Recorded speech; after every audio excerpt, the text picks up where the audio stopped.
कंठ से, हृदय से, नाभि से।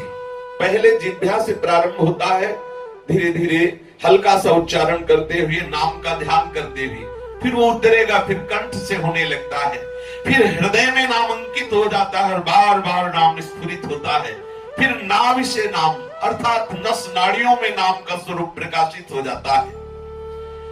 अगर हम 1 वर्ष जिह्वा से अभ्यास कर लें तो अपने आप कंठ से जप होने लगेगा, और यदि हम 2 वर्ष कंठ से अभ्यास कर लें तो तीसरे वर्ष में नाभि में पहुंच जाए। निरंतर खान पान करते समय भी ध्यान देते हुए, ये महापुरुषों के अनुभव की बात है। 1 वर्ष यदि हम सतत नाम जिह्वा से ले या मंत्र जपे, ओठ बंद करके जिह्वा हिलाते हुए, तो 1 वर्ष के अंतर्गत इतना अंतःकरण पवित्र हो जाएगा कि कंठ से अपने आप हो जाएगा। कंठ से जब शुरू हो तो 2 वर्ष तक यदि कंठ से हो तो हृदय में, नाभि में उतर जाता है, और यदि सावधानी पूर्वक नाभि में, जो हृदय में जप हो रहा है, ध्यान सहित हम उसका सुमिरन करने लगे तो बहुत शीघ्र अजपा जाप प्रारंभ हो जाता है। फिर करना नहीं पड़ता, बैठा है, खड़ा है, चल रहा है, फिर रहा है, वो अपने आप नाम स्फुरित हो रहा है। रोम रोम रग रग में नाम का आनंद छा जाता है। उसमें माला की जरूरत नहीं होती, उसमें बाहर कोई अंगुली चलाने की जरूरत नहीं होती, वो अंदर ही अंदर, अंदर ही अंदर स्वयं चलता है। अजपा जाप में भोजन कम होना चाहिए। अगर एक समय पाने से आपका काम चल जाए तो बहुत अच्छा है। अगर 2 समय पाए तो थोड़ा थोड़ा भोजन पाए। नींद 5 घंटे से अधिक नहीं होनी चाहिए। एकांतवास अधिक से अधिक होना चाहिए। अजपा जाप का अभ्यास करने वाले साधक को गद्दा, तकिया, ये सब जो बहुत सुखद आसन है, इनका प्रयोग नहीं करना चाहिए। भजन का खजाना सदैव अपने हृदय तिजोरी में गुप्त रखें। 24 घंटे आपको केवल एक ही लक्ष्य होना चाहिए, अजपा जाप। अंदर हमारे मंत्र चल रहा है कि नहीं, नाम चल रहा है कि, आपको एक ही बात देखनी, जो भी सेवा बने उसे आराम से करते रहो, शीघ्रता पूर्वक नहीं, लेकिन आपको अंदर से देखना है आपका नाम चल रहा है, मंत्र चल रहा है कि नहीं। नहीं चल रहा तो तत्काल सावधान होकर उसे चलाओ। भोजन सात्विक होना चाहिए। जो उपासक सदैव जप परायण रहना चाहता है, उसे चाहिए कि अधिक चावल ना खाए, क्योंकि चावल बादी और गैस बनाने वाला होता है और आलस्य प्रमाद बढ़ता है। और मूंग की दाल, पतली रोटी या भिक्षा की रोटी या कोई सब्जी 1 वक्त या 2 वक्त थोड़ा थोड़ा करके पाले। रात में दूध उतना ही गर्म पिए जितना सहज में पिया जाए। अधिक चाय जैसा गर्म पिएंगे तो ब्रह्मचर्य नाश का कारण बन जाएगा। मीठा और नमक अगर छोड़ दो तो बहुत अच्छा है, नहीं तो बहुत कम से कम पाओ।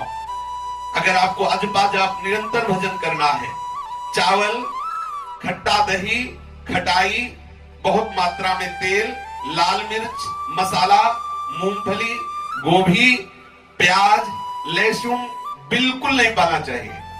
ये इसलिए वर्णन कर रहे हैं कि अगर आप मूंगफली पाओगे तो इसका परिणाम देखा गया है, ये कब्ज बनाती है, बहुत गर्म होती है, उपासक को बर्दाश्त नहीं हो पाएगा, उसके ब्रह्मचर्य को बर्दाश्त नहीं होगा।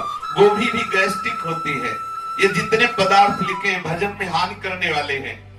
मांस आदि तो सर्वथा त्याज्य है, और प्याज लहसुन के लिए महापुरुषों से और शास्त्रों में लिखा पाया गया है कि जो प्याज लहसुन पाता है उसे अंत में प्रेत की योनि प्राप्त होती है। इसीलिए हमारे यहाँ खान पान में बहुत सावधानी का बर्ताव किया गया है। प्याज लहसुन आदि किसी भी तरह से हमारे उदर में नहीं जाना चाहिए। यदि आप भजन करना चाहते हैं तो भोजन के संबंध पर पहले विचार कर लीजिए, क्योंकि भोजन के रस से ही शरीर, प्राण और मन का निर्माण होता है। जो अशुद्ध भोजन करते हैं उनका शरीर अशुद्ध हो जाता है, उनके प्राण क्षोभयुक्त हो जाते हैं, चित्त में सदैव ग्लानि बनी रहती है। जिसमें ग्लानि होती है चित्त में, जो शरीर बोझा सा लग रहा है, प्रमाद छाया हुआ है, वो कैसे मंत्राकार वृत्ति कर सकता है। आवश्यकता ठीक से समझते हुए आहार करें कि ये हमारे लिए आवश्यक है, ये अनावश्यक है, और भजन में लगे तो बहुत शीघ्र लाभ होता है। घर में यदि नाम जप किया जाए तो 10 गुना फल होता है। घर में जो आप नाम जप कर रहे हो वहां गाय बंधी है, तो आप समझो कि ऐसे जप करने से उस गाय के जगह में जप करने से 10 गुना लाभ होगा। और यदि आप जंगल में चले गए, पीपल के नीचे बैठ के जप कर रहे हैं, तो आप वहां से 100 गुना ज्यादा लाभ प्राप्त करेंगे। और यदि आप वहां से कहीं तीर्थ चले गए फिर जप कर रहे हैं, तो आपको 1000 गुना, एक माला के जपने पर 1000 माला का लाभ प्राप्त होगा। और यदि आप गंगा या यमुना के तट में 8 हाथ के अंतर्गत, महापुरुषों से सुना है, 8 धारा की दूरी 8 हाथ, 8 हाथ के अंतर्गत बैठकर जप करेंगे तो लाख गुना बढ़कर आपको जप का फल मिलेगा। और यदि आप कहीं पुरियों में, जो भगवत लीला की पुरी है, मथुरापुरी, अयोध्यापुरी, काशीपुरी, कांचीपुरी, द्वारिकापुरी, इनमें जप करेंगे तो आपको करोड़ गुना फल मिलेगा। और यदि धाम में जप करेंगे तो अरब गुना फल मिलेगा। और यदि गुरुदेव के चरणों के समीप बैठ करके जप करेंगे तो अनंत गुना फल मिलेगा। गुरुदेव के चरणों के समीप, देख लो, गुरुदेव के चरणों के समीप बैठ करके अनंत गुना सबसे श्रेष्ठ है। यदि आप धामवासी है तो गर्व करो कि हमें प्यारी जी ने स्वीकार कर लिया। कितना धाम का कितना, यहाँ एक माला बाहर जब हो तो अनंत गुना लाभ हो। और कहीं धाम में सदगुरुदेव के चरणों में बैठ के जब करने को मिला तो फिर वहां वर्णन नहीं कि उसको भगवत प्राप्ति की कोई चिंता। जिसके सदगुरुदेव समर्थ विराजमान है, दिए हुए महाप्रेमामृत स्वरूप मंत्र का जाप, गुरुदेव के चरणों के आश्रित होकर त्रिभुवन उसके अधीन है, त्रिभुवन उसके अधीन है। जिस स्थान पर कोई भय न लगता हो, किसी के द्वारा आपको सताने का भय न हो, सांप है, बिच्छू है, बाघ है, या किसी भी तरह से जीव का, बंदर आदि का भय न हो, वही बैठ करके जप का अनुष्ठान करना चाहिए। जप करना, मान लो आप बैठे हो, बार बार लग रहा बंदर न छीन ले जाए माला या परेशान, वहां मत बैठो, सुरक्षित जगह में बैठो जहां आप अपने मन को एकाग्र कर सकते हो। इस तरह से जो उपासक सदैव अजपा जाप में संलग्न होना चाहता है, उसे कभी सैया पर शयन नहीं करना चाहिए, भूमि शयन करना चाहिए। स्पष्ट वर्णन है। जो अजपा जाप करना चाहता है उसे भूमि शयन करना चाहिए, भूमि में आसन लगाकर शयन करना चाहिए। दूसरी बात, गृहस्थ हो तो केवल संतानोत्पत्ति के लिए भगवत इच्छा, भगवत आज्ञा का पालन करने के लिए ब्रह्मचर्य खंडित करे, और विरक्त हो तो पूर्ण ब्रह्मचर्य रहे।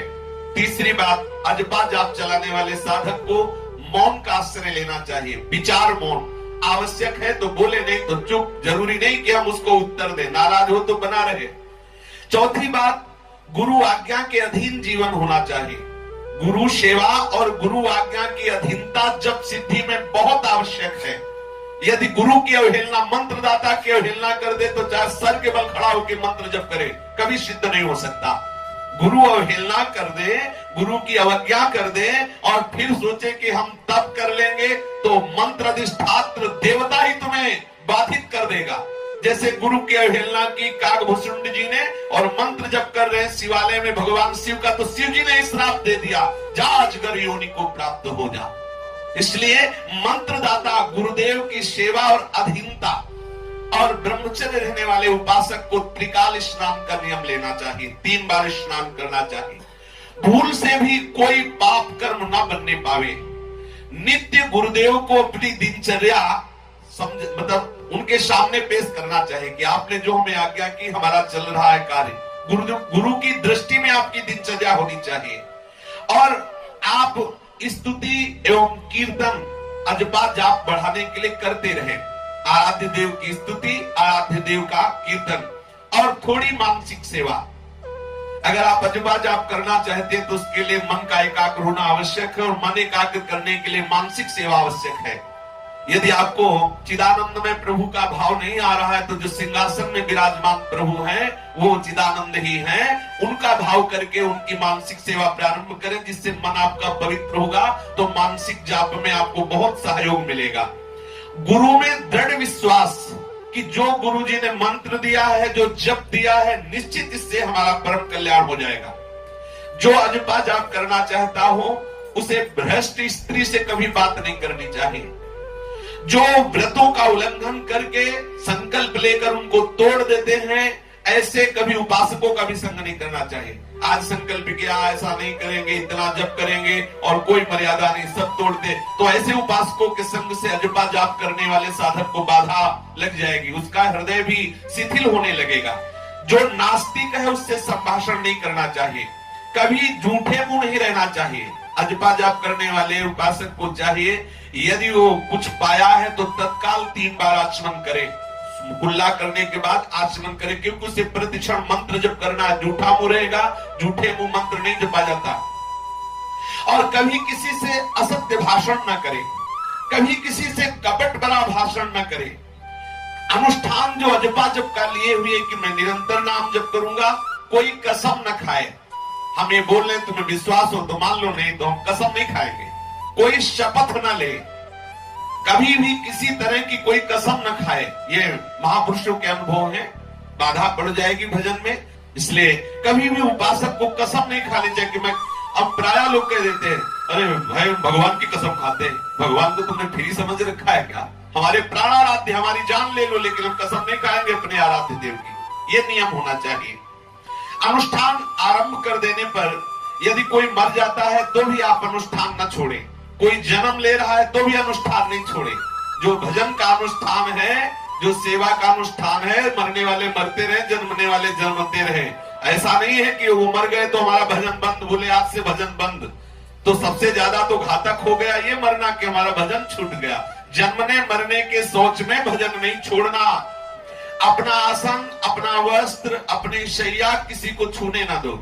वैसे चाहिए एकांतिक वास होना चाहिए। तो भाई जी श्री हनुमान प्रसाद पोद्दार जी ने भी कहा यदि उपासक का अकेला कमरा हो, उस कमरे में कोई प्रवेश न करे, उसकी शैया पे कोई न बैठे, उसके आसन पे कोई न बैठे, तो उसको बहुत जल्दी जो उसके भजन के परमाणु हैं अनुभव में आने लगेंगे और उसका भजन बढ़ने लगेगा।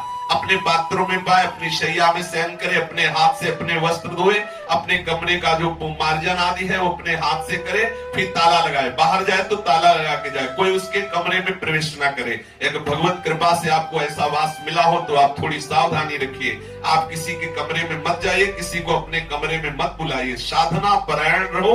जितनी साधना करोगे तो आपके परमाणु आपको सहयोग करेंगे। आप अपने साधन कक्ष में कभी गाना बजाना, ये सांसारिक वार्ता ना सुने। जैसे आप मोबाइल आदि से है गाना बज रहा है, ये वो बज रहा है, ये सब नहीं। आपका परमाणु से युक्त भागवतिक कमरा होना चाहिए। और देखा है हमने, श्रीधर बाबा कालीदेव में विराजमान थे, छोटी सी कुटिया थी और बड़े विनोद की बात की लगी थी मच्छरदानी और चला जाए हाथ। मच्छर की बात क्या, इतनी फटी थी कि हाथ अंदर चला जाए। जब कहते बाबा नई मच्छरदानी ले आए, फट गई, बोले नहीं अभी काम चल रहा है। ऐसी विरक्त की मच्छरदानी लगी है और उसमें हाथ चला जाए, ऐसे बड़े बड़े छेद है और इतने परमाणु की सच्ची मानो जहां कुटिया में प्रवेश करो तो ऐसा लगता कि केवल जप करो, केवल जप, क्योंकि जप प्रधान महापुरुष थे। इतने परमाणु भजन के उनके छूते ही हृदय में जैसे मशीन रख दी गई हो ऐसे मंत्र चलता था। इतना उनका जोर का भजन था कि जितनी देर उनके पास बैठो कुछ और याद आएगा ही नहीं, केवल भजन चलेगा। और ये ऐसा कई साधकों को अनुभव हुआ। तो ये क्यों? क्योंकि उनका परमाणु से भरा हुआ आसन, परमाणु से भरा हुआ उनकी कुटिया है। साधक को अपने कुटिया के परमाणु सुरक्षित रखने चाहिए। यदि आप इस तरह से भगवत आराधन करेंगे, सतत नाम जप का अभ्यास करेंगे तो बहुत शीघ्र नामी में अनुराग हो जाएगा और प्रभु में अनुराग हो जाना ही जीवन का परम लाभ है। शेष चर्चा आगे। श्री राधा वल्लभ लाल की।